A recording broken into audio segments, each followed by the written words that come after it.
La matinale d'Europe 1. Nikos Aliagas. Et on va parler d'exclusion professionnelle ce matin avec ce chiffre. Le taux de chômage des personnes handicapées est aujourd'hui de 20%, c'est-à-dire 2 fois plus que le taux national. En cause notamment la communication, qui est parfois difficile avec des personnes malvoyantes ou malentendantes par exemple. Mais à Nice, la bonne nouvelle, c'est qu'il existe désormais des outils pour faciliter ce dialogue au quotidien. Oui, par exemple, un gant qui traduit en langue des signes.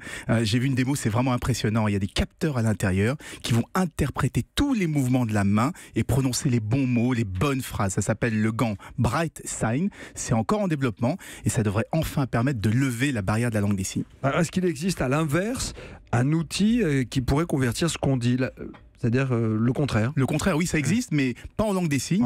Cette fois, oui. en texte. Ce sont des outils de reconnaissance vocale qui retranscrivent en temps réel sur un téléphone portable tout ce qui est dit, mais en texte, un peu comme des sous-titres automatiques. Pour les aveugles et les malvoyants, on va même encore beaucoup plus loin avec une application qui s'appelle Seeing AI.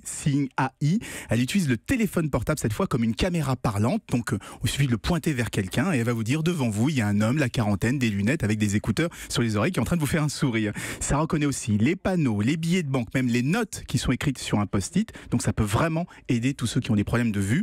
En plus, c'est gratuit et c'est très important car aujourd'hui, seulement une personne handicapée sur 10 a accès à des outils qui lui simplifient la vie.